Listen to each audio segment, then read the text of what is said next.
Dieu vous bénisse. Zambia nous bénisse.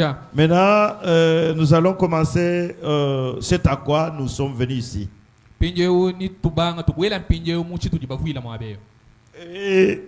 je n'ai pas eu vraiment le temps de préparer la prédication. Et quand le pasteur m'a dit, j'avais vraiment des choses à faire. Il m'a parlé vendredi soir. Et alors que hier, j'avais d'abord une soutenance de thèse privée. Et ce qui nous a pris presque toute la journée. Et je devais répondre aussi à une invitation le soir. C'est presque à 23 heures que je suis allé au lit parce que je suis rentré aussi tard dans cette invitation.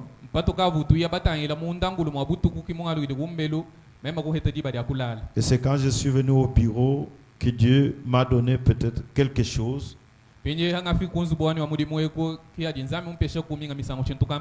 Je pensais parler de la suite de ce que j'avais prêché, mais l'Esprit m'a conduit ailleurs, juste au bureau ici.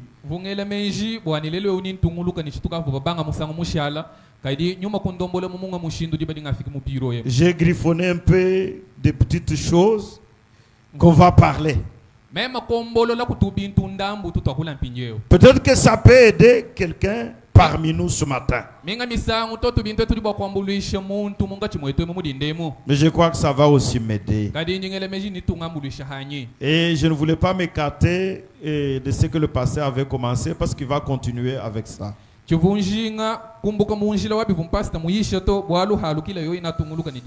pouvons nous lever.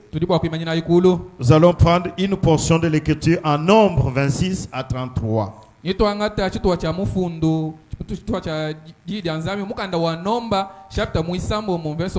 Chapitre 13. 26 à 33.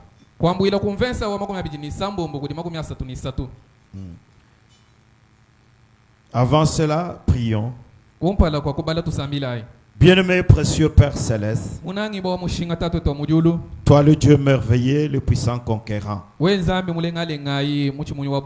tu es l'auteur de ta parole. Nous sommes seulement les exécutants. Mais ce qui devait se passer au fil du temps a été arrêté dans le temps ancien, depuis l'éternité.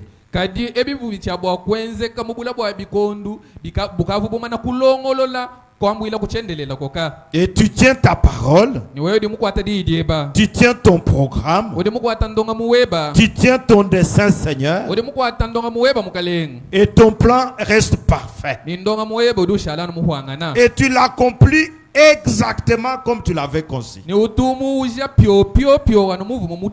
C'est ainsi ce matin, tu savais dans ton plan que je me tiendrais ici. Et il y avait une parole préordonnée qui était déjà prévue pour ce jour parce qu'il y avait un besoin correspondant ce matin. Oh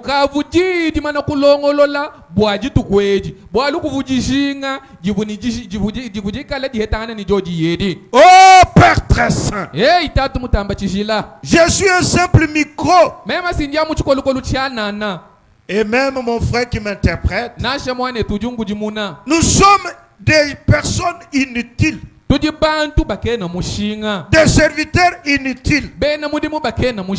C'est comme le micro que toi tu peux utiliser, Seigneur, pour accomplir ton plan ce matin. Ainsi efface les hommes, écarte-nous du chemin et vois les âmes, vois les besoins, afin que quand tu parleras, que chacun de tes enfants ici présents trouve quelque chose fraîchement issu du trône de grâce. Parce que 1000 paroles d'un homme transmettront la mort. Mais une parole sortie de ta bouche donnera la vie éternellement. Ainsi, Seigneur, prends le contrôle de cet endroit afin que tous les mauvais esprits qui sont venus pour envoûter, pour empêcher ton plan de s'accomplir, qu'ils soient loin de cet endroit au nom de Jésus-Christ. Que le Saint-Esprit puisse s'émouvoir et toucher le cœur de chacun de nous. Placez cette parole dans nos cœurs pour que nous puissions prendre conscience de ce que nous sommes dans ces jours, de ce que tu as fait avec nous, parce que tu es le Dieu merveilleux. Tout ce qui était comme ingrédient pour notre salut a été déjà accompli. Nous sommes venus, Seigneur, pour nous conformer à cela. Bénis chaque cœur sincère et agis au milieu de nous. Où est chacun de tes enfants pour que nous soyons connectés à toi. Je veux, Seigneur, que tous nos esprits soient élevés dans le lieu céleste en Christ, afin que tu prennes possession de chaque esprit, de chaque cœur, de chaque âme ici présent ce matin, pour que nous puissions t'expérimenter, Seigneur, parce que tu es le même hier, aujourd'hui, éternellement. Parle-nous, Seigneur, descends, prends la chair et parle à nos cœurs, alors que nous te demandons ainsi dans les noms précieux du Seigneur Jésus-Christ. Amen. Amen. Nous allons lire la parole de Dieu. À l'heure arrivée, ils se rendirent auprès de Moïse et d'Aaron et de toute l'assemblée des enfants d'Israël à Kadès, dans le désert des Parans.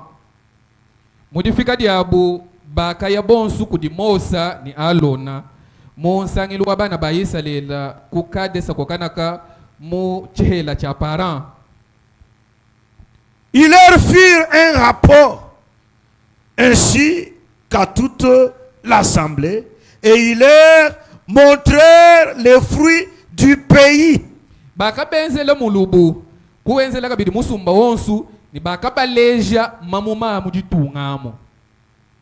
Les évidences. Voici ce qu'il a raconté à Moïse. Nous sommes allés dans le pays où tu nous as envoyés. À la vérité, c'est un pays où coule le lait et le miel. Et en voici les fruits.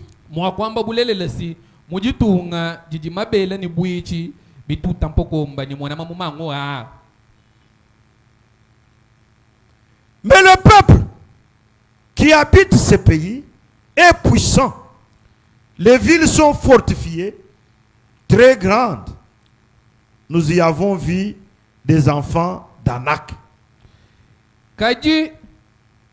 Chisamba chichisoma mudio jitunge jisincha bukola bwa bunye ni bimenga bina bibakila halumbu ni mbine ne bikola ni momo wa mutu dibomo mwana bana ba Anaka. Les Amalécites habitent la contrée du Midi, les Étiens, les Jébusiens et les Amoréens habitent la montagne, et les Cananéens habitent près de la mer et le long du Jourdain. Bena Amalesita simbobu mbasomba lwa kumutukoka, bena Esien ni bajebuja, ni bena Amola mbasomba mumukuna, kadi bena Kana na bobu mbasomba habuhini mbuwa kunyungilugulu wa Yudena. Caleb fit taire le peuple qui murmurait contre Moïse. Caleb kuhunsha mpinje uchisamba chifuchinunge na Mose. Il dit, montons emparons-nous du pays, nous y serons vainqueurs.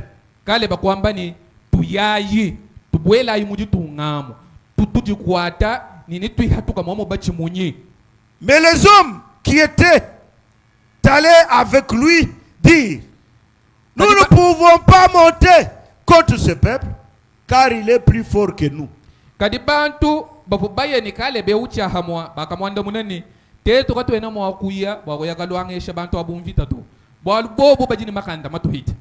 Et ils décrièrent devant les enfants d'Israël le pays qu'ils avaient exploré. Ils dirent, le pays que nous avons parcouru pour l'explorer est un pays qui dévore ses habitants. Tous ceux que nous y avons vus sont des hommes d'une haute taille. Et nous y avons vu des géants, enfants d'Anak, de la race des géants. Nous étions à nos yeux et aux leurs comme des sauterelles.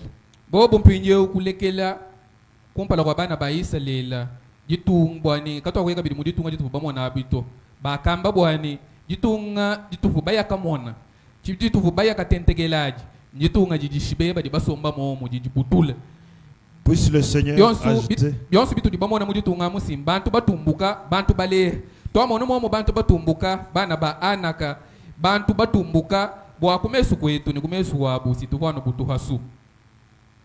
Que le Seigneur ajoute les bénédictions à la lecture de sa parole.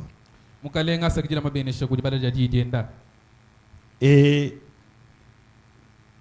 c'est au verset 27 où j'ai tiré ce sujet.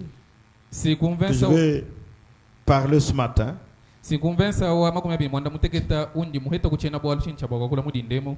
Montons, emparons-nous du pays, nous y serons vainqueurs.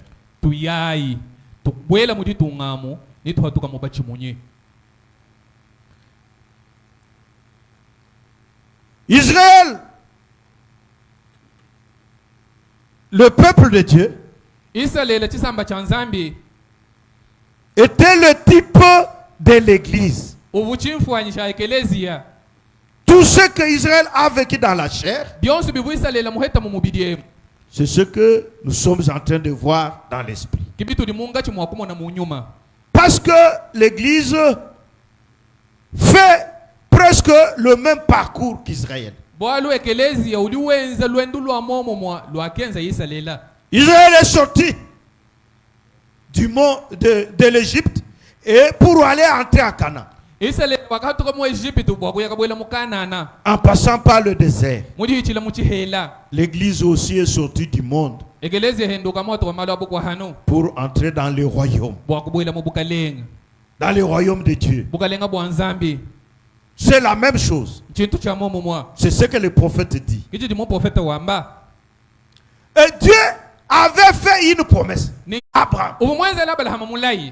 Il a répété la même chose à son fils Isaac. Il a répété la même chose à Jacob. Il a répété la même chose à Joseph. Qui sont considérés comme le fondement, comme les colonnes, qui détiennent les fondements d'Israël.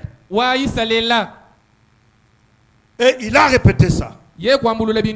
Parce qu'il est Dieu, c'est son plan. Et ses desseins sont têtus.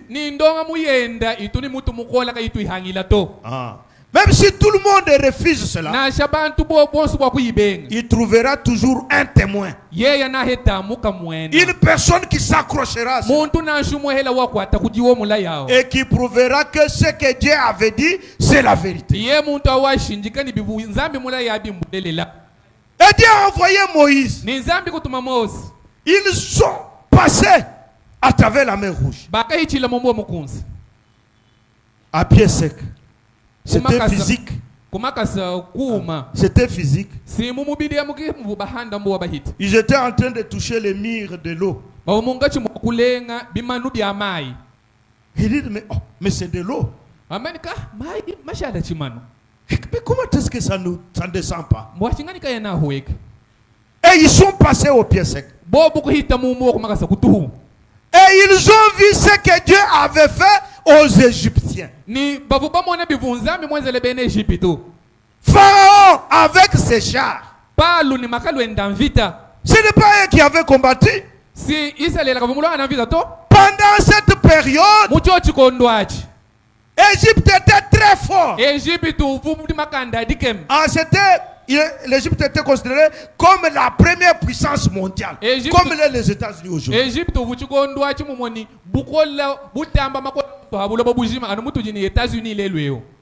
Mais ils ont peur d'affronter les gens qui n'étaient même pas classés parmi les puissances. À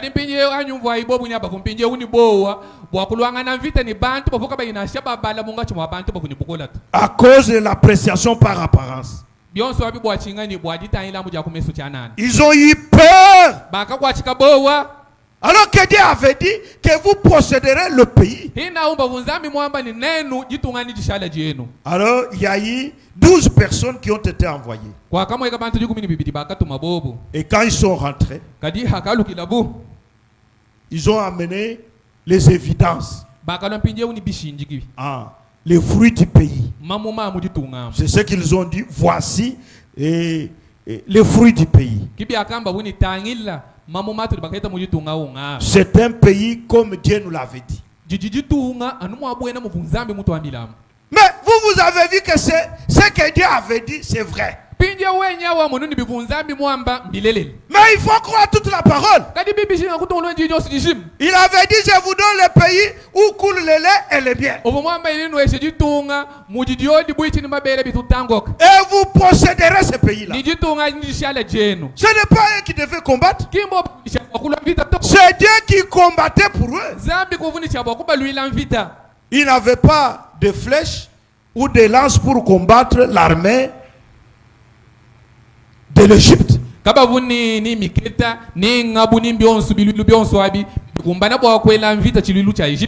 Et ils avaient vu ça se faire exactement. Parce que Dieu l'avait promis. Et le prophète parle quelque chose, je vais lire un peu. Dans la prédication prêchée le 28, 3, 53.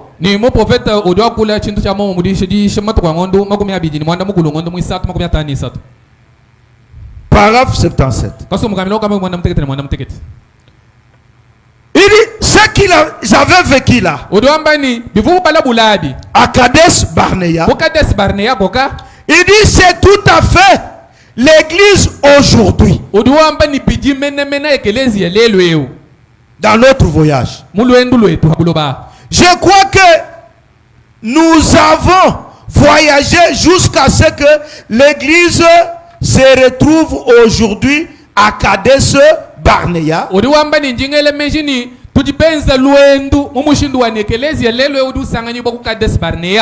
C'est-à-dire le jugement.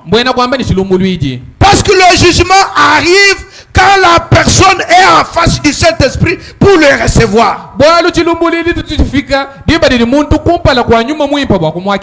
Kadesh Barnea, c'était la frontière pour entrer dans le pays. Mais juste à côté du Jourdain là, c'était déjà le pays. Ils étaient même déjà dans le pays. Parce qu'il y a 3 tribus qui n'étaient pas entrés là-bas à Canaan. Qui ont eu leur part de l'autre côté du Jourdain. À Kadesh Barnea. Et quand ils sont arrivés là-bas, et ils ont pris leur... Donc ils étaient déjà dans le pays. C'est ce que l'église fait. Quand l'église arrive jusqu'à la limite pour recevoir le Saint-Esprit, l'église rejette cela. C'est ça le jugement. Parce que le jugement commence d'abord dans la maison de Dieu. Parce que nous... Et encore, nous sommes à la fin de l'année 2025.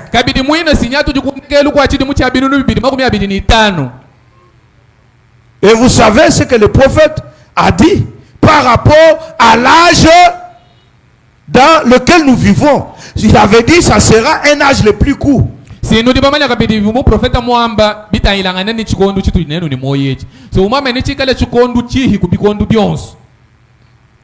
nous nous sommes déjà tellement approchés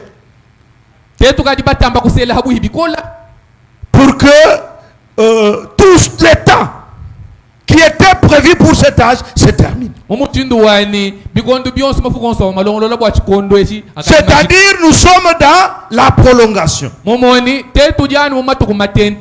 C'est comme Pierre avait vu ça. Il dit dans ce temps-là, les gens vont parler. Ils vont dire, mais depuis qu'on nous prêche l'enlèvement, depuis que le monde existe, toutes les choses ici sont restées comme telles. Le monde évolue. Le monde change. Le monde bouge. Mais Jésus ne vient pas. Et puis il commence pour se moquer, ils disent le bientôt de Jésus. Maintenant,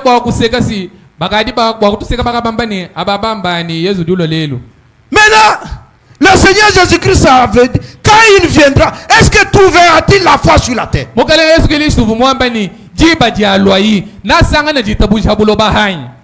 Pierre dit, mais c'est parce qu'il attend que vous puissiez prendre la décision.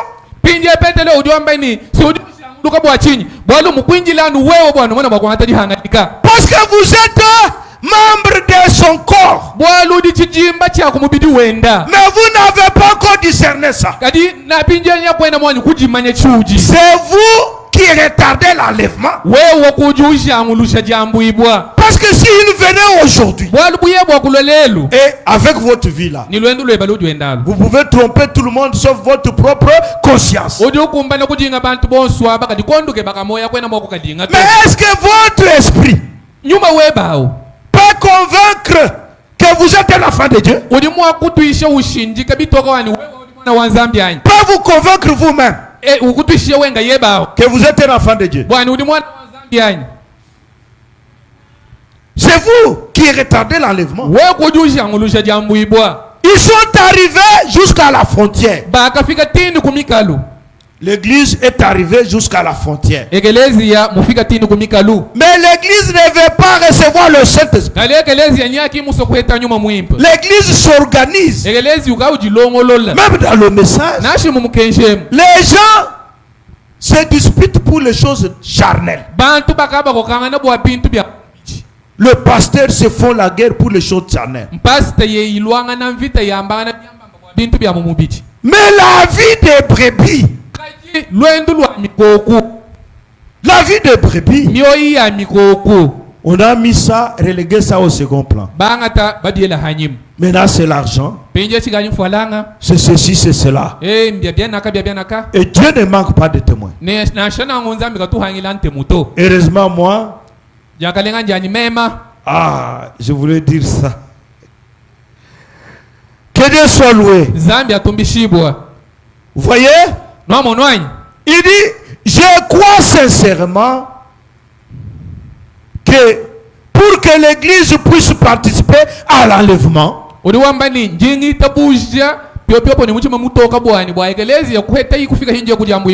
elle doit avoir la foi pour l'enlèvement. Maintenant vous dites que Jésus vienne. Vous avez la foi de l'enlèvement. Mais la foi de l'enlèvement, on ne le reçoit pas au ciel. Mais on reçoit ça sur la terre.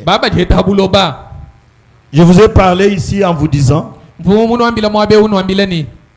quand Dieu vous possède, parce que nous, quand nous disons nous avons reçu le Saint-Esprit, non. Nous, on ne reçoit pas le Saint-Esprit. C'est le Saint-Esprit qui nous reçoit, qui nous possède. Parce que c'est Dieu qui nous cherche.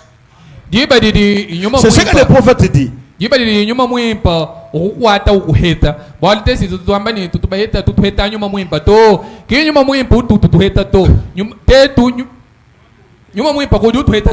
Ah, le prophète a dit ça comme ça. Parce que nous ne savons même pas là où le Saint-Esprit existe. C'est le Saint-Esprit qui quitte le ciel, qui est en train de chercher ses enfants, et il les rattrape. C'est le Saint-Esprit qui nous possède. Maintenant, s'il descendait aujourd'hui, si Jésus descendait aujourd'hui, est-ce que vous avez la foi dans l'enlèvement? Parce que quand le Saint-Esprit vous possède, il doit marcher avec vous pour vous former. C'est comme Eliezer avec Rebecca. Ah, Eliezer n'a pas pris Rebecca directement et puis il a donné à Isaac. Ça a pris du temps pour qu'il arrive là où se trouvait Isaac. Et Rebecca était en train de poser des questions pour savoir ce que Isaac aimait. Quel est le caractère qu'elle devait avoir, qui devait attirer l'attention d'Isaac? Et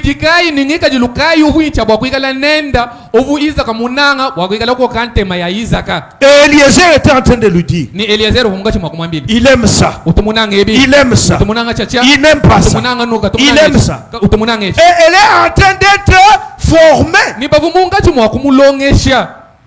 pour que quand elle sera en présence d'Isaac, qu'elle soit une épouse parfaite. Isaac représente le Seigneur Jésus-Christ. Eliezer, c'est le Saint-Esprit. Et les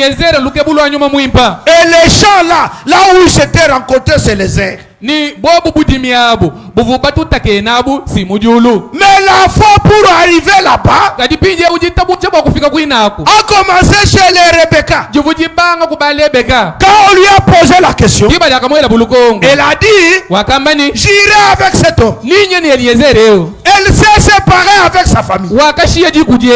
Mais est-ce que vous vous êtes séparés avec vos habitudes là? Il a accepté de quitter sa famille. Et la foi ne faisait qu'agrandir. Et quand elle est arrivée en face d'Isaac, elle a posé encore la question. Mais quel est cet homme-là? Non, c'est ton maître. Elle n'avait plus besoin qu'on lui dise ce qu'elle devait faire pour rencontrer son maître.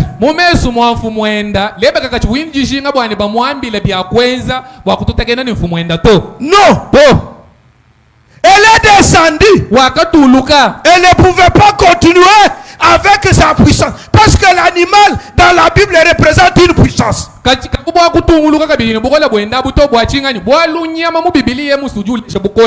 est descendue pour rencontrer Isaac. Elle s'est voilée. Et elle a rencontré Isaac. Mais pour avoir ce caractère, elle a été façonnée. C'est comme ça que le Saint-Esprit fait. Si le Saint-Esprit vous possède, le Saint-Esprit doit vous apprendre pour détacher de vous ce que Jésus n'aime pas. Et jusqu'à ce que vous atteigniez la foi d'enlèvement, c'est la perfection. C'est la foi parfaite. Mais maintenant, on peut représenter ça comme échelle. Parce qu'il y a l'échelle de Jacob qui vous amène plus loin, qui vous enlève sur la terre. Parce que quand le Saint-Esprit vous possède, c'est pour vous enlever sur la terre et vous affectionner aux choses d'en haut. Ah, c'est ça. C'est-à-dire, vous rejetez tout ce qui est du monde. Vous sentez que votre cœur là rejette tout ce qui est mauvais.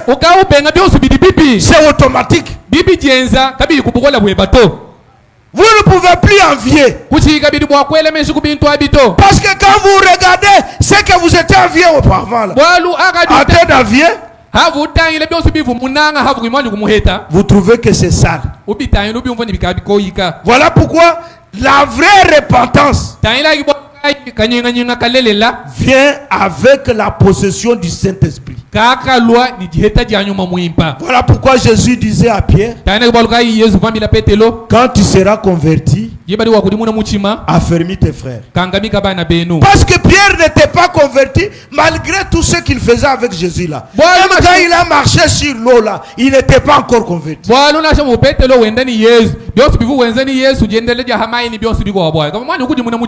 Toutes les révélations là, tous les miracles qu'il a opérés, il n'était pas encore converti. Parce que le Saint-Esprit ne l'avait pas encore possédé entièrement. Voilà pourquoi il faut marcher pour atteindre la foi de l'enlèvement. Et quand vous marchez sur l'échelle, sur le marche de l'échelle. Quand le Saint-Esprit vous possède et il vous donne accès à des petites bénédictions qui sont encore tout près de la terre ici.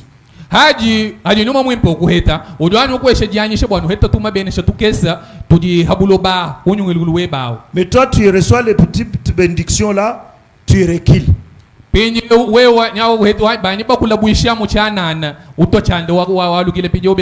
Tu abandonnes la petite fleur. C'est la clé de bénédiction. Et tu l'abandonnes. C'est comme un frère Branham me raconte ça. Et frère, il faut qu'on chante ça. Un homme qui a trouvé un trésor.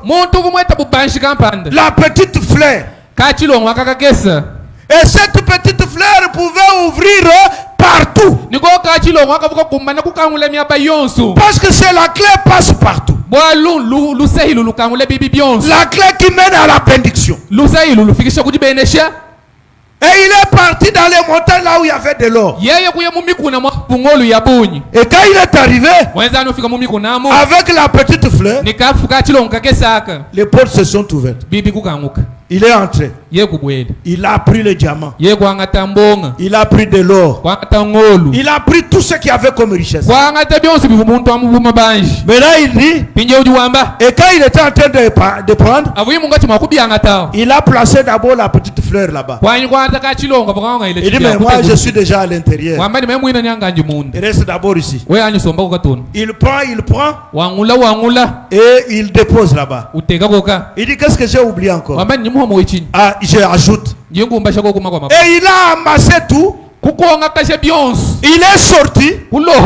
Il a laissé la petite fleur. Et les portes se sont refermées. Et c'était fini. Il est parti avec sa richesse. C'était une courte joie. Et après, quand il a tout terminé, c'est alors que la conscience lui est revenue. Mais la petite fleur était déjà enfermée. C'est comme ça avec quelqu'un qui dépasse la ligne de démarcation. Il n'y aura plus la grâce. Vous êtes déjà dans la disgrâce. Vous avez foulé au pied la grâce. Et maintenant quand vous montez la marche de l'échelle, mais pour monter il faut avoir d'abord une expérience qui vous donne accès à des petites bénédictions là.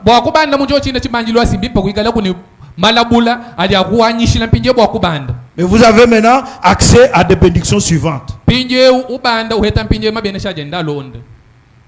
Et pour arriver à la foi de l'enlèvement, vous devez monter dans les lieux célestes en Christ. Parce que la foi de l'enlèvement est attachée au trône de grâce.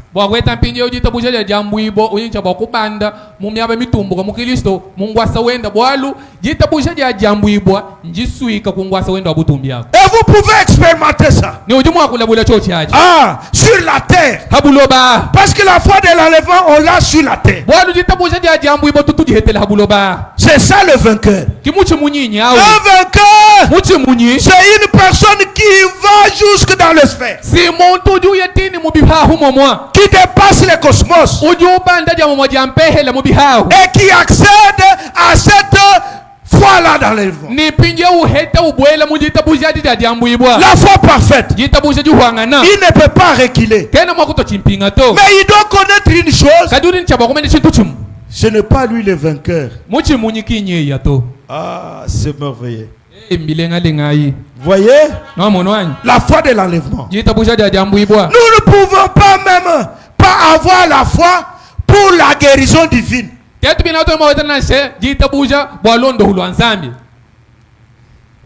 La foi pour l'enlèvement, n'en parlons pas. Nous devons avoir la foi qui changera et vivifiera ce corps pour qu'il soit enlevé.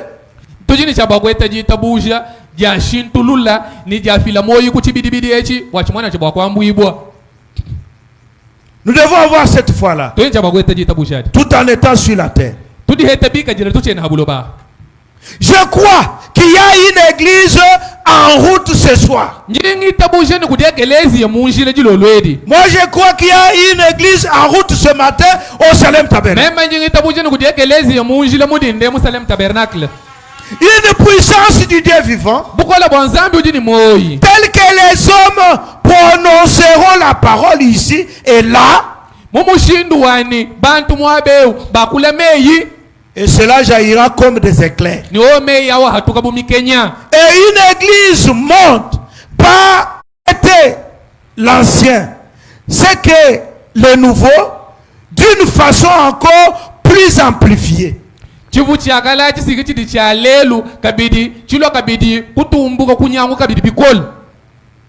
Le spirituel, c'est ce que était le naturel. Quand ils sont arrivés à Kadesh et Barnea. Aujourd'hui, l'église est arrivée aussi là.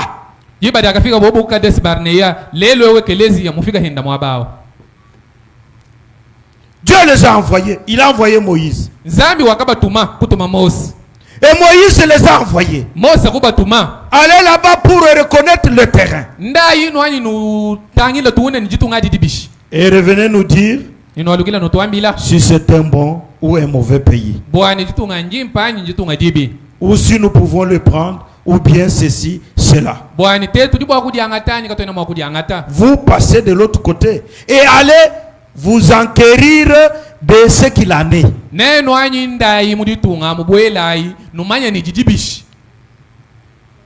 ils sont partis, ils reviennent, ils reculent. Mais 2 sur 12, Caleb affûtèrent le peuple.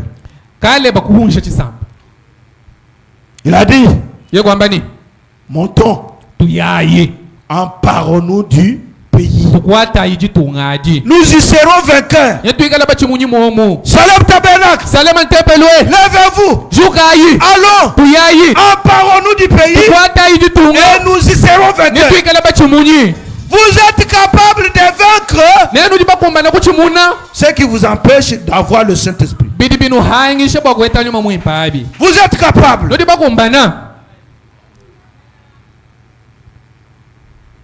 Parce que sur la terre ici, il y a des conquérants. Non, non, les conquérants, ceux qui ont conquis les choses de la terre. Mais ils n'avaient pas de motif juste. Les prophètes parlent d'Hitler Adolphe.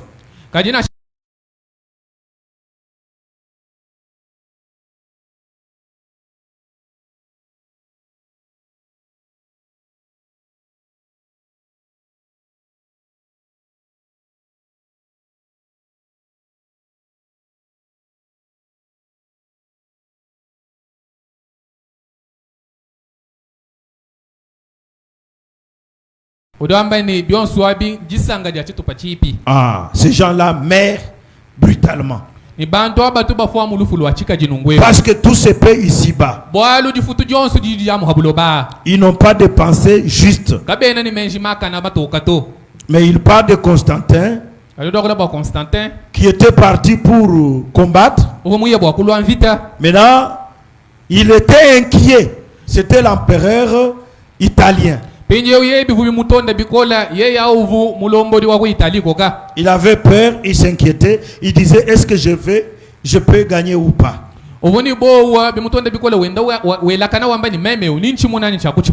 Mais en dormant, il a vu quelqu'un venir lui montrer la croix blanche. Il lui a dit, avec ceci, vous pouvez gagner cette guerre. Et il s'est réveillé, il a parlé à ses soldats. Et quand il s'est conformé, il est allé, il a gagné. Mais l'église fait partie des conquérants spirituels. Je suis dans la prédication prêchée le 10 janvier 58. Paragraphe 21. Il dit ceci. Et lorsque il sortait, il a conquis la tombe. Mais alors, il y avait toujours une grande brume qui planait sur la terre.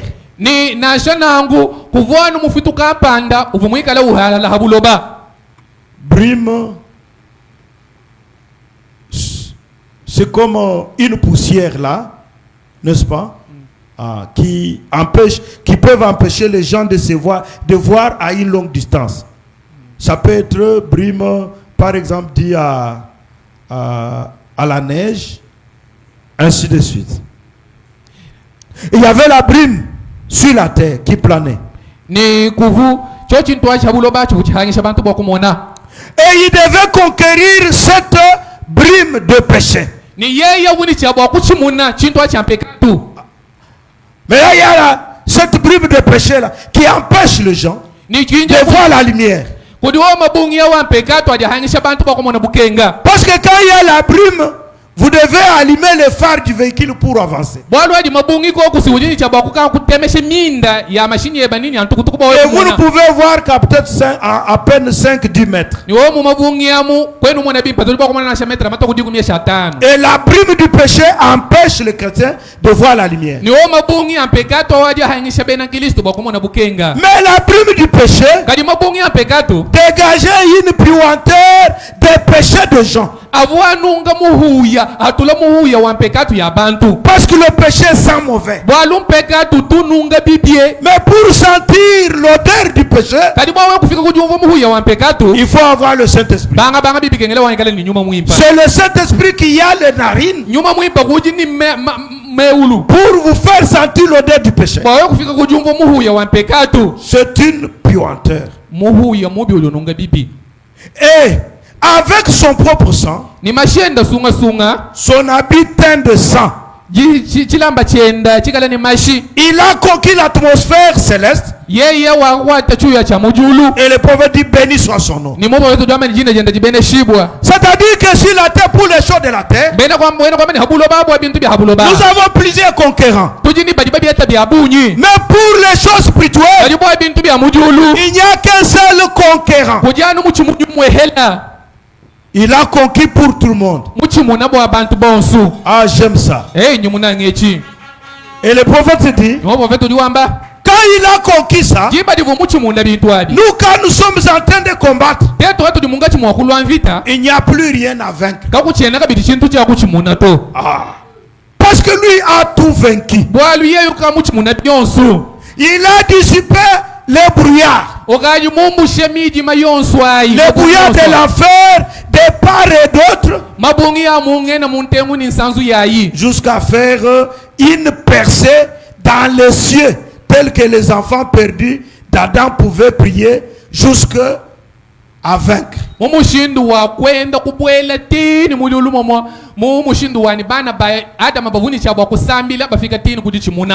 C'est-à-dire que les prières étaient empêchées par le brouillard de l'enfer. Mais lui a dissipé ça pour créer une brèche. Et cette brèche qui nous permet de voir clairement le trône. Qui permet nos prières de ne pas être obstruées dans le cosmos par ce brouillard. Et les enfants de Shidada peuvent prier jusqu'à vaincre. Il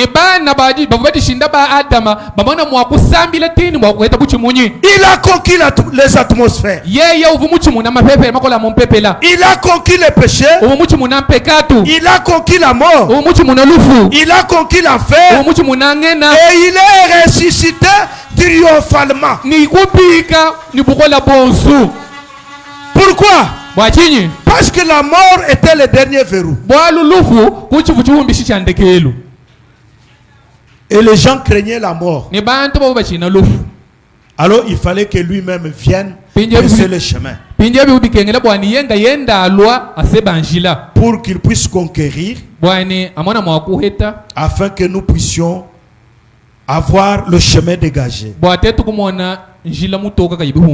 Et quand il est mort, les gens qui mouraient jadis allaient dans le paradis. Et le paradis était comme une prison, parce que c'est le diable qui avait les clés. Il avait les clés de là. Et c'est comme le prophète explique ça quand il parle de cette dimension. Il dit 5e dimension, c'est ça l'enfer, qui est aussi subdivisé en 3 parties.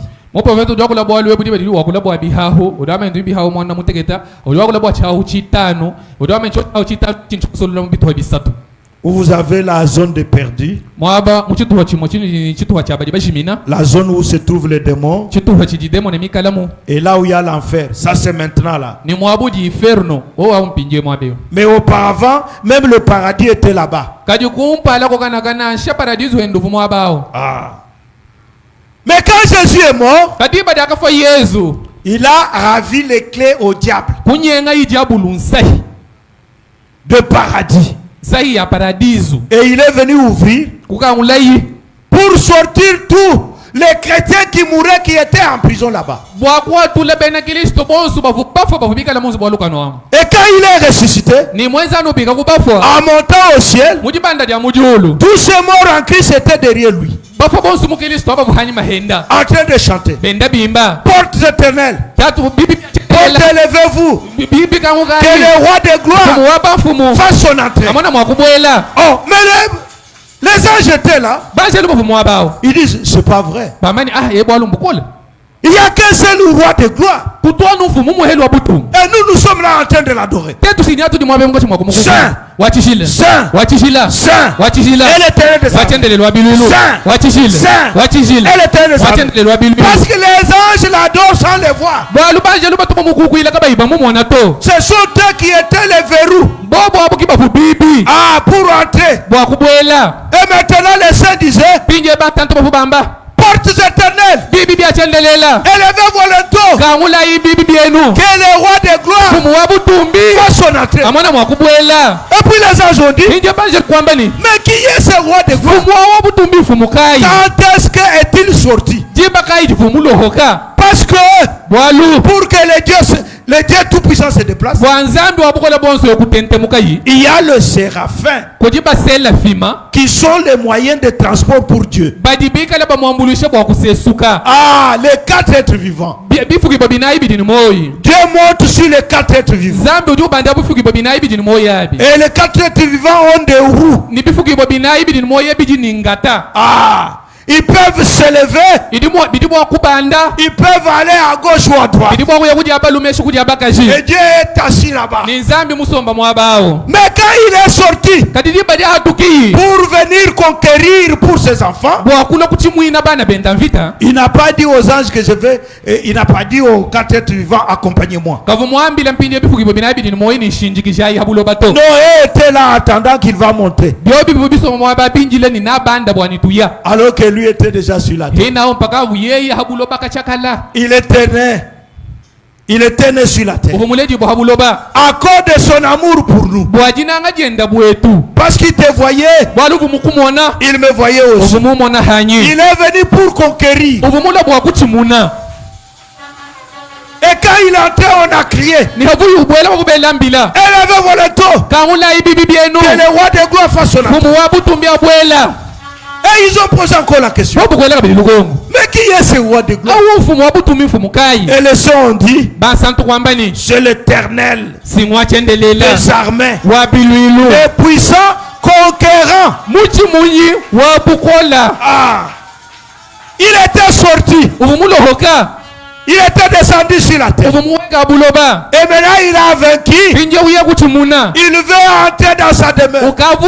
Elle avait volonté. Et quand ils ont entendu le corps, ils ont ouvert les portes. Et il est entré triomphalement. Et c'est alors qu'il a divisé le ciel. Ah, il a accueilli la 6e dimension. La 6e dimension où il a placé tous les saints. Et aujourd'hui, quand un chrétien meurt, il ne peut plus être sous le pouvoir du diable. C'est là où Frère Branham était parti, au-delà du rideau du temps. Et deuxième zone, c'est la zone où ce qu'on appelle deuxième ciel, c'est là où se trouvent les anges. Et puis il y a troisième ciel, c'est là où se trouve son trône. Frère Branham était parti dans le premier ciel. Mais il y a un homme qui était allé jusqu'au 3e ciel. Ah, parce que les gens parlent aujourd'hui. Oh, Frère Branham. Mais Frère Branham a dit qu'il y a une personne, un homme physique sur la terre ici. Dieu lui a fait grâce. Il est entré dans le 3e ciel. Pourquoi? Parce qu'il avait une mission de poser un fondement. Le fondement du christianisme. C'était Paul. Paul était parti jusqu'au 3e ciel. Il dit il ne lui a pas été permis de dire ce qu'il avait vu là-bas. Oh, le trône de grâce. Ce merveilleux. Vous voyez? Et il était sorti, ressuscité triomphalement. Il est allé au-delà de la ligne. Et des étoiles avec des saints de l'Ancien Testament. C'est ce que je venais après de vous dire.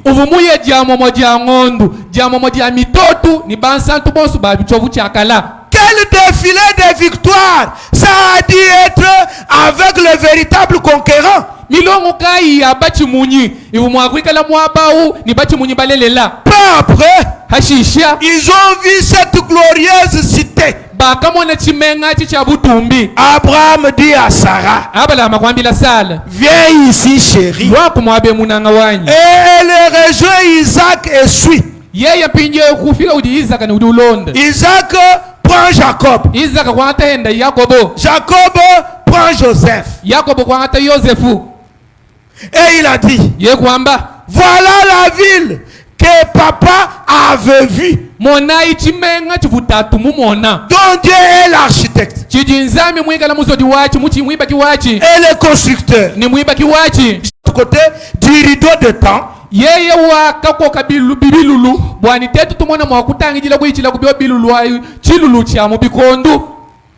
a ôté chaque bluff du diable en payant tous les prix. Et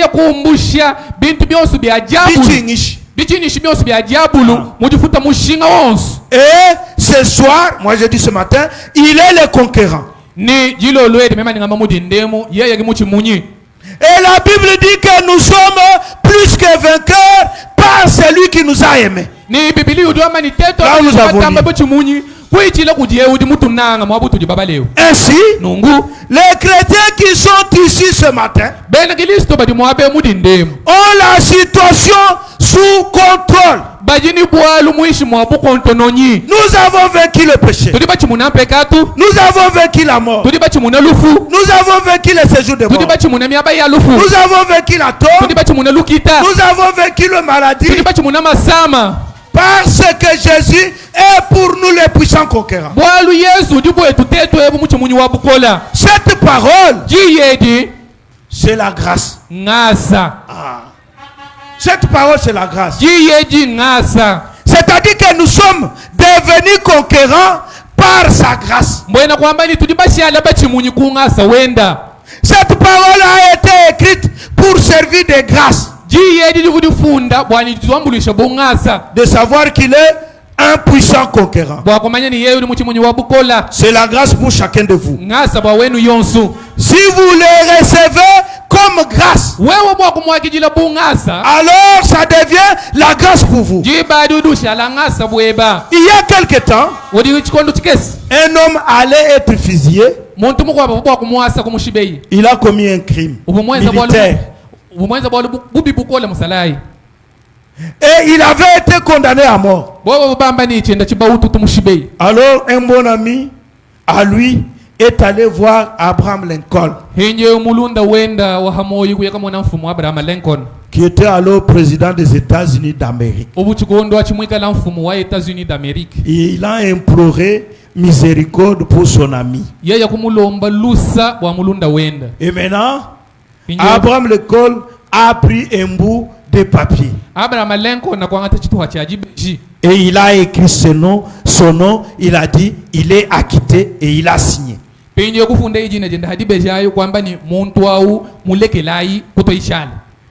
Un jour, avant qu'on le tue, son ami est arrivé avec le papier, en train de se réjouir. En train de se réjouir. Il dit, tu ne mourras plus. Tu ne mourras plus. Parce que c'est la loi aux États-Unis. Quand le président gracie, la personne est graciée. Et il a amené le bout de papier avec la signature du président. Et il a donné à l'homme. Il dit, voici, ça c'est le président lui-même. Et l'homme a méprisé ça. Il dit, est-ce que tu m'amènes un bout de papier? Est-ce que le président des États-Unis peut vraiment écrire sur un bout de papier comme ça?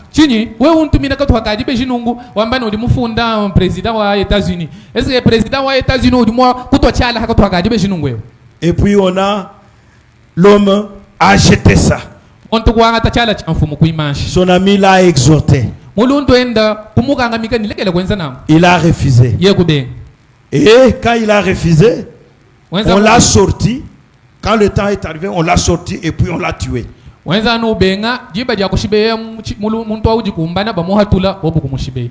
le président a appris ça. Il dit non, mais je venais après de les gracier. Et puis on est allé arrêter les gens qui l'avaient tué et même le juge qui avait autorisé qu'on le fusille.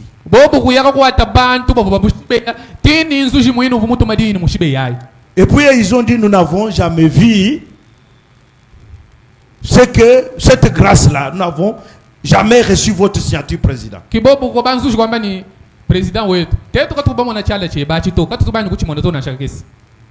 Et puis son ami là est venu témoigner. Et on l'a cherché comme témoin. Mais le président a dit, mais moi j'ai signé, je t'ai donné. Comment cet homme a été?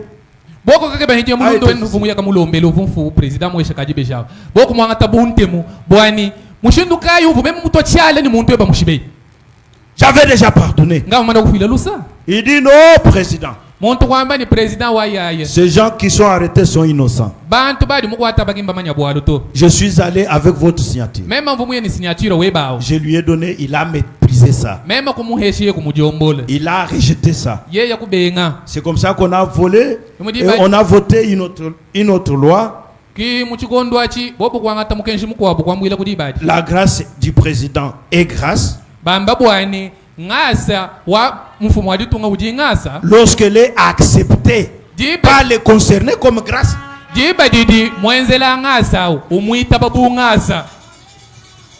Le président des États-Unis est comme le Seigneur Jésus-Christ.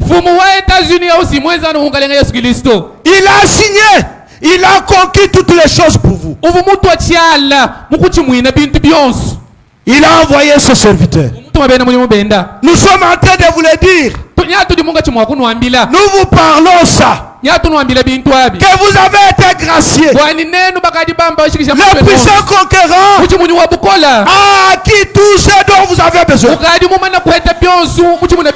Il a mis ça à votre disposition. Est-ce que accepteriez-vous ça ce matin? Il a acquis.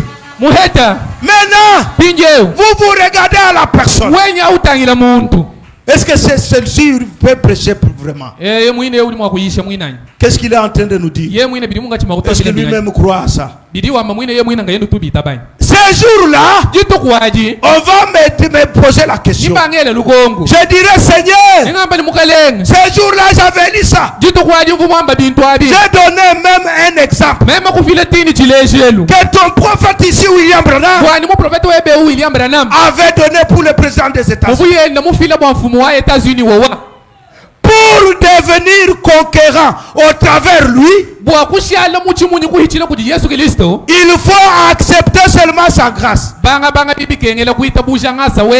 Il faut accepter que l'œuvre du calvaire là, c'était pour vous. Ne regardez pas quelqu'un d'autre. Regardez à vous. C'est vous qui allez avoir la récompense.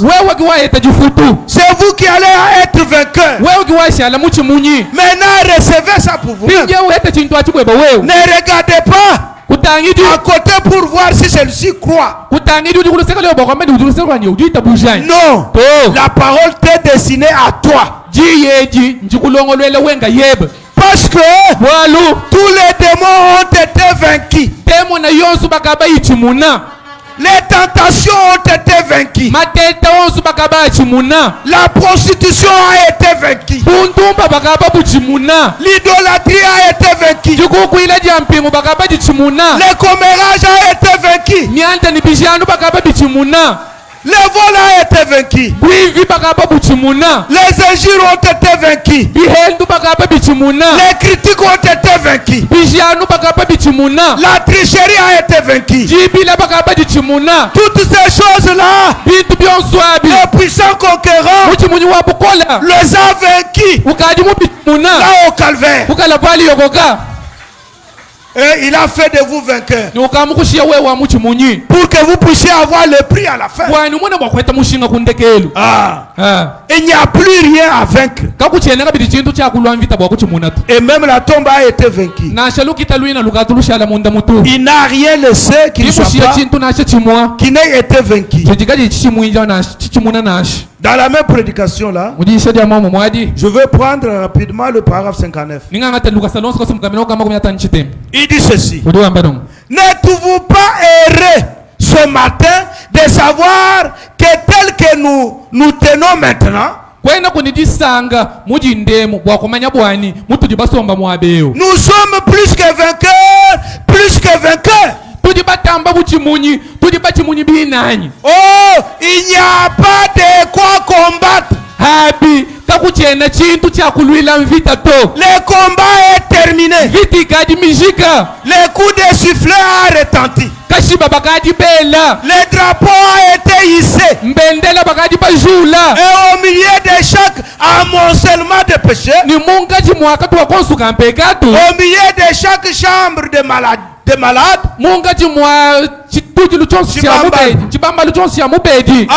il y a la vieille croix rigueuse plantée par le sang de Jésus-Christ, le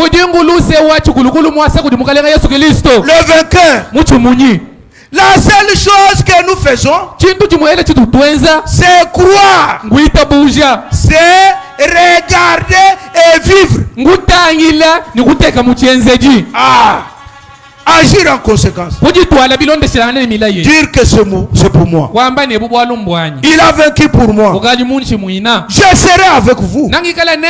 Je le confirmerai. Les gens viennent dans les derniers jours et disent, oh, bien. Cela a existé autrefois. Pour les pierres. Les gens. Et toi, tu peux faire des choses comme Pierre. Comme les femmes là. Mais sachez, l'épouse qui était au commencement, c'est l'épouse qui est réparée à la fin. Dans la vision de l'épouse, Frère Branham a vu l'épouse passer. Mais pour revoir encore l'épouse, la voix lui avait dit, la même épouse que tu vois, que tu as vu au début là, va revenir à la fin, au 7e âge de l'église. Nous devons atteindre cette perfection, parce que nous sommes l'interface entre la pierre de fête et le reste des pyramides de l'épouse.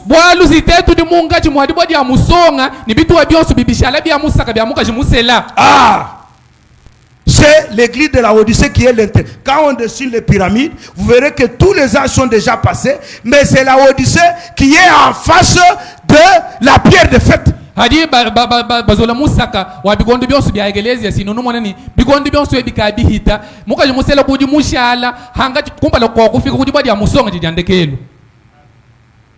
Et nous devons atteindre la même perfection que les gens d'Éphèse.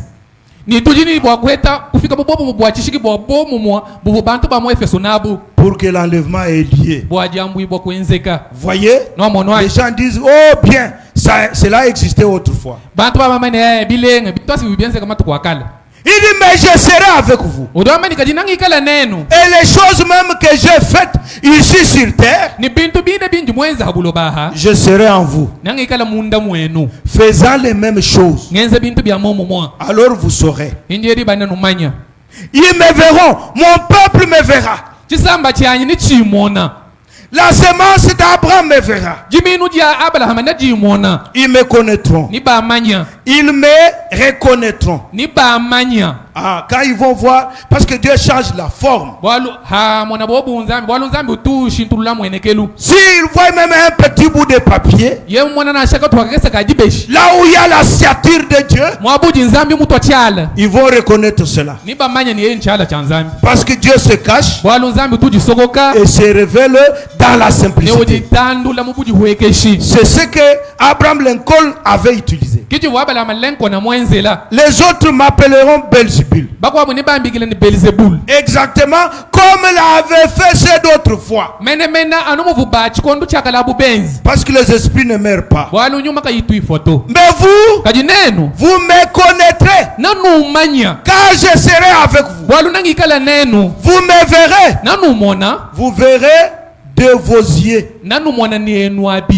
Vous me verrez car je serai avec vous jusqu'à la fin du monde. Les choses même que je fais, celui qui croit à moi, quiconque croit à moi, verra les œuvres que je fais.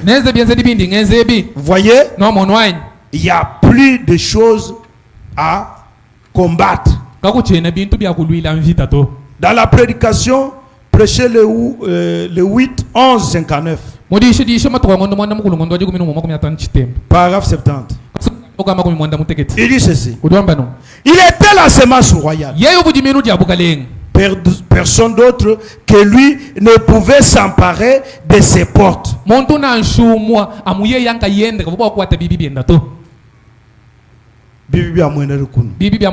Ah, personne ne pouvait s'emparer de ça.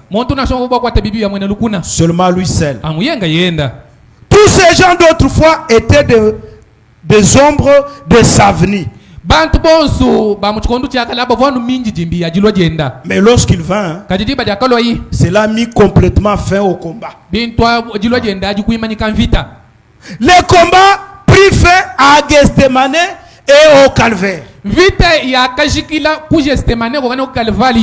Et maintenant nous sommes simplement vainqueurs. Voyez-vous? Il n'y a aucun combat à livrer. Pour nous, le combat est terminé. Nous possédons simplement cela. Nous avons le titre de propriété qui garantit une garantie écrite de Dieu.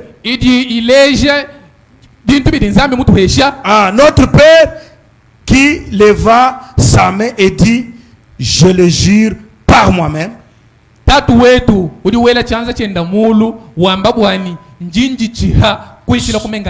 sa semence possédera la porte de l'ennemi. Il dit, et voilà, c'est déjà acquis. Il fut blessé pour nos péchés.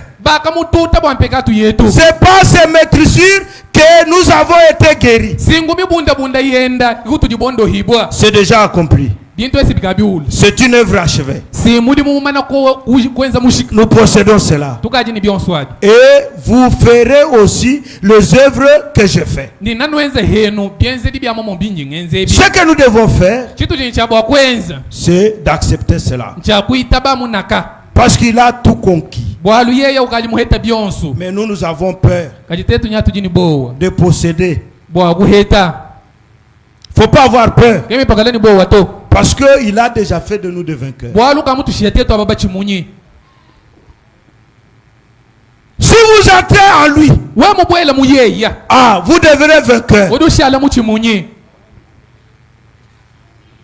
Parce que vous êtes vainqueur en passant par lui.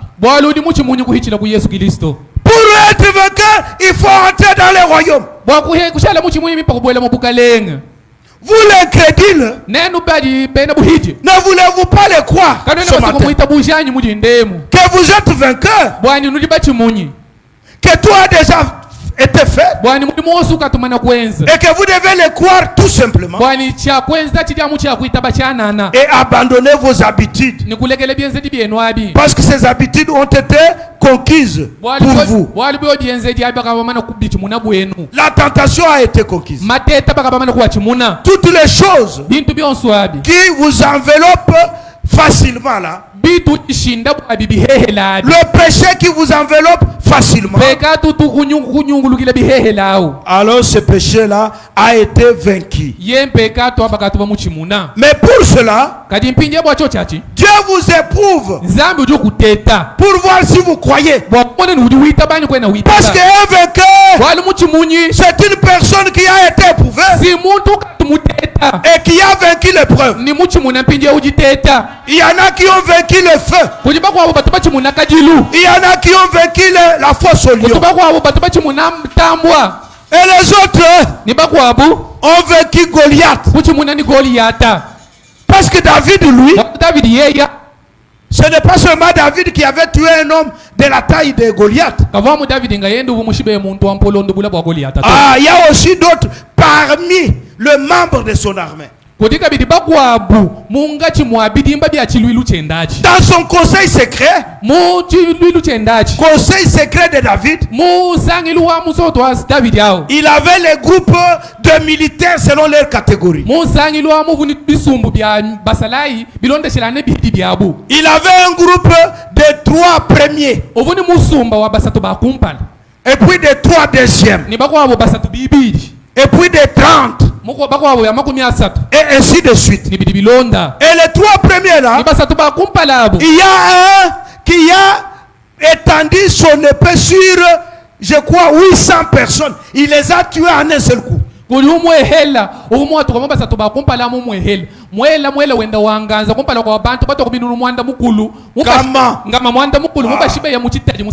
Ah, 800. Et l'autre c'était 300 comme Abigail là. Le frère de Joab. 300. Pendant qu'Israël était en train de fuir, lui est resté seul. Et le peuple est venu juste pour dépouiller. Lui a tué. Et il y avait un autre qui avait juste un bâton. Et devant un Égyptien géant qui avait la lance. Sa lance c'était comme un ensouple. La lance du fou. Comme un ensouple. Et avec le bâton, il a ravi la lance et il a tué cet homme.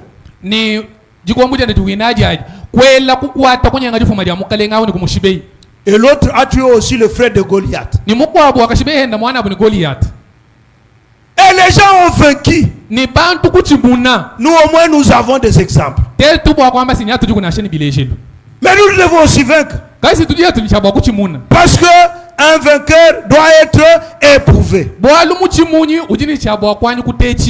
Parce que l'Esprit de Dieu glorieux est ici avec nous. Et chacun, une personne qui est éprouvée et qui veut cette épreuve, et cette personne est victorieuse. Il devient victorieux. Vous voyez? Il est victorieux parce que il a surmonté l'épreuve. Il dit, cela manifeste tout simplement un véritable enfant. Être éprouvé. Et lorsque l'épreuve arrive, vous ne pouvez pas vaincre sans qu'il y ait une épreuve qui vous soit donnée.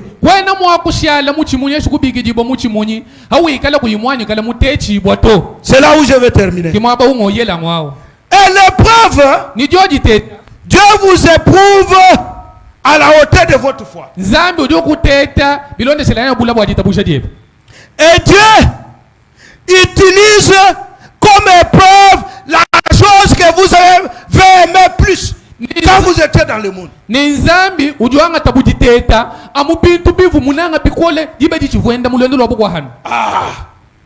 Pour voir comment vous allez réagir. Le péché là qui vous enveloppait quand vous étiez dans le monde. Quand Dieu vous procède, il vous met en face de ce péché-là. Et pour voir comment est-ce que vous allez réagir. Mais si vous serez comme cette jeune femme-là, cette jeune femme est passée là où elle dansait auparavant. Et le diable était en train de le voir. La voir venir, s'approcher. Et quand elle est arrivée, directement, je ne sais pas, c'est lui qui met la musique, je ne sais pas comment vous l'appelez. Et il a changé. Il a pris le disque de ce que cette femme-là aimait là. On a mis là-bas. Et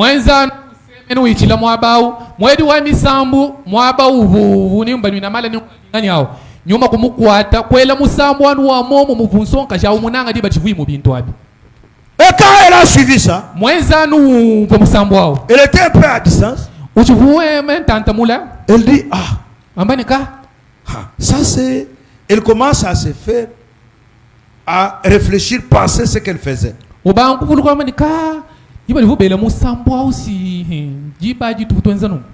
Je m'approche un peu. Elle s'approche. Elle dit, j'entre un peu. Et quand elle entre, le diable avait son enfant là-bas, qui avait un esprit de chauve-souris, qui s'était incarné dans sa chair. Il dit, tu n'as pas vu cette jeune femme-là? Branhamiste. Elle est en jupe longue. Même tout le monde était étonné de la voir là-bas. Et puis, l'homme s'approche. Il dit, Tantine, tu es ici. Et ce cantique-là t'intéresse? Est-ce qu'on ne peut pas danser? Il dit mais volontiers.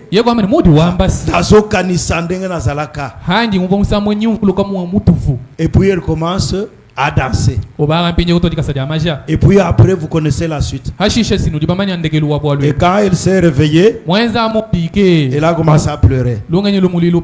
Voyez, elle est allée trop près de la frontière. Mais un chrétien, quand il est devant cette épreuve, il ne peut pas continuer. Ah, il ne peut pas continuer. Il va s'opposer. Et Dieu sera là pour appuyer votre position. Mais pour que Dieu vous aide, vous devez résister au diable. Et il fuira loin de vous. Ah, quand vous ne résistez pas au diable, vous êtes faible. Le diable ne fuira pas. Ah, parce qu'il va s'approcher. C'est une puissance d'attraction. Ah. Quand vous aimez ce que le diable vous présente, il vous attire, non? Mais quand vous exercez une résistance, vous allez, il y aura une force de répulsion. Et Dieu va le chasser. Il ne pourra pas vous vaincre. Et quand vous êtes devant l'épreuve et que vous vainquez l'épreuve, à ce moment-là, vous devenez le vainqueur. Mais sachez que ce n'est pas vous qui combattez. Quand Dieu vous soumet à une épreuve, sachez qu'il n'est pas loin. Quand vous êtes dans une épreuve, même si tout est obscur, pensez une minute au Créateur. Ne vous laissez pas entraîner par la chose. Même si le corps est déjà entraîné, résistez un peu. Pensez au Créateur. Dites Seigneur, ce n'est pas pour cela que tu m'as choisi. C'est comme cette femme-là.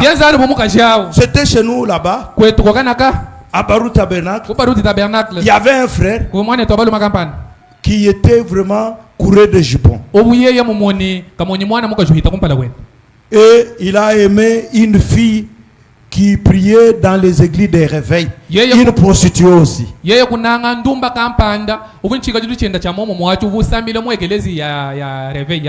Mais cette fille avait marre de la prostitution. Ah,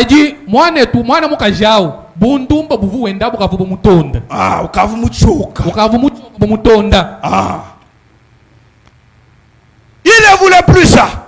Elle a prié dans son église de réveil. Elle a dit Seigneur, pardonne-moi, mais aide-moi Seigneur pour que je ne puisse plus tomber. Ce jour-là elle passe. Elle a été entraînée par ses frères. Et puis il lui a dit allons à l'hôtel. Ils sont partis à l'hôtel. Quand ils étaient prêts, et puis elle a regardé l'homme. Il dit, est-ce que tu ne peux pas me permettre que je prie même pendant une minute?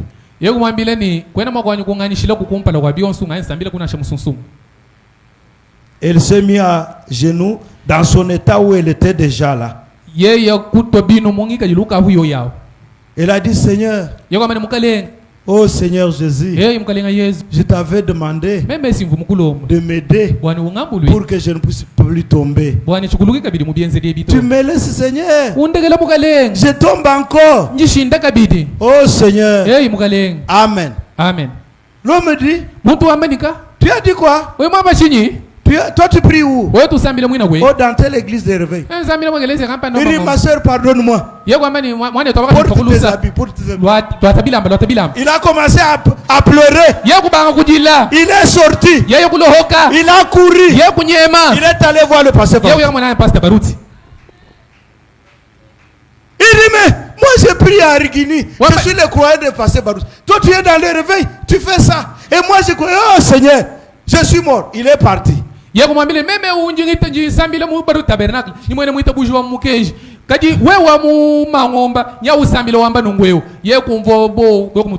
toi tu pries dans le message. Tu tombes. Tombe. Et quand on jette seulement la peau des bananes, tu glisses facilement. Tu tombes. Tu tombes facilement. Ça, c'est quel type de vainqueur? Voilà pourquoi, lorsque vous serez prêts de tomber, pensez une seconde au Créateur.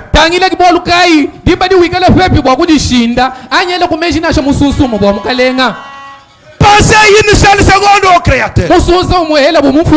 Quand tout sera obscur, passez une minute au Créateur. Dites Seigneur, mais c'est toi qui m'as appelé. J'ai écrit ce message pour jeter de l'opprobre sur ton nom. Que je puisse toujours continuer à jeter l'opprobre sur ton nom. Et il va te secourir.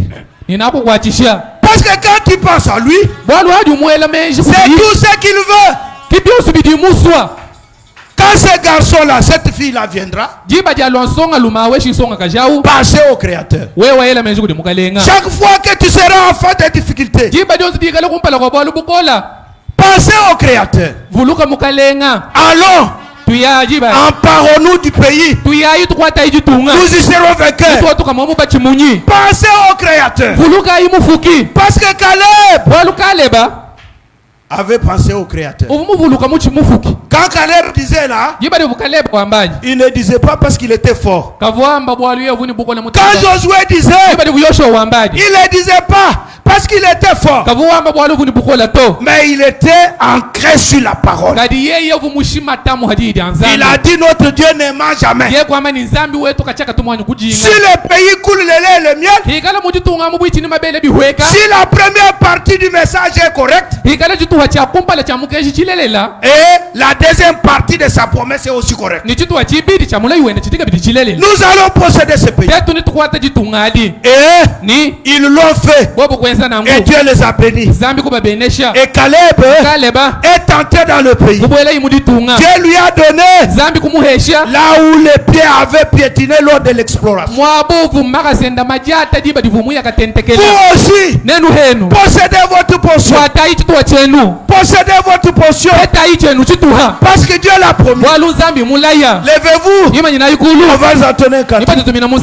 Et chacun de nous va prier. Mais sachez-le, quand vous serez en difficulté, quand rien ne marchera, passez une seconde au Créateur. Consacrez-vous.